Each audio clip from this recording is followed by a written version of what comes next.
దళిత బంధు లబ్ధిదారుల ఎంపిక విధానం వెనుక కుట్ర ఉందని ఆరోపించారు మాల మహానాడు రాష్ట్ర అధ్యక్షుడు టి రవి. ఎమ్మెల్యే ఆధ్వర్యంలో లబ్ధిదారులను ఎంపిక చేస్తే నిజమైన అర్హులకు అన్యాయం జరుగుతుందన్నారు. జిల్లా కలెక్టర్, ఎస్సీ కార్పొరేషన్ అధికారుల ఆధ్వర్యంలో లబ్ధిదారులను ఎంపిక చేయాలని డిమాండ్ చేశారు. అలాగే ఎస్సీ కార్పొరేషన్ దళిత బంధుకు బడ్జెట్లో ప్రత్యేకంగా కేటాయింపులు చేయాలన్నారు. దళిత బంధు డబ్బుల విషయంలో ఎమ్మెల్యేల జోక్యం ఉండకూడదన్నారు మాల మహానాడు నేతలు. గత 3 సంవత్సరాలుగా బడ్జెట్ కేటాయిస్తలేదు. మరి ఎస్సీ కార్పొరేషన్కి నిధులు కేటాయించినటువంటి బడ్జెట్ను వేరే సంస్థలకి ఉపయోగించారు. దీన్ని మాలమానాడుగా మేము తీవ్రంగా ఖండిస్తూ ఉన్నాం. అదే విధంగా ప్రతి సంవత్సరం యాక్షన్ ప్లాన్ తయారు చేస్తూ ఉంటారు, లబ్ధిదారుల ఎంపిక చేస్తూ ఉంటారు.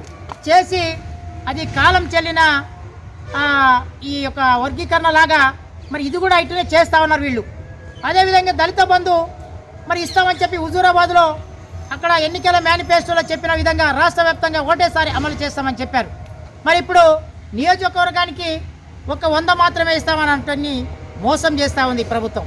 ప్రతిసారి మాయమాటలతోటి ప్రజల్ని మోసం చేసినటువంటి ప్రభుత్వాన్ని మేము తీవ్రంగా ఖండిస్తూ ఉన్నాం.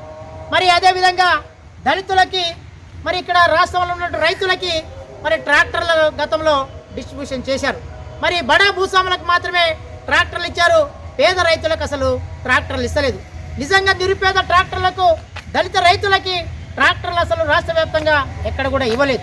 మరి ఇలాంటి ఎన్నికల మేనిఫెస్టోలు పెట్టి ప్రభుత్వం దళితుల మధ్యలో చిచ్చు పెట్టి వాళ్ళ యొక్క ఓట్లతోటి పాపం గడుపుకొని రాజ్యాధికార పీఠాల మీద కూర్చొని ఈరోజు ఎస్సీ కార్పొరేషన్ నిధుల్ని మరి దళిత బంధు గనక ఉపయోగిస్తే మేము తీవ్రంగా ఈ ప్రభుత్వాన్ని ఖండిస్తా ఉన్నాం, వ్యతిరేకిస్తా ఉన్నాం. రాష్ట్ర రోకోల ధర్నాలు కూడా మూమెంట్ చేస్తాం. మేము ఈ ప్రభుత్వం మీద ఖండన మొదలవుతుందని చెప్పి డిమాండ్ చేస్తా ఉన్నాం.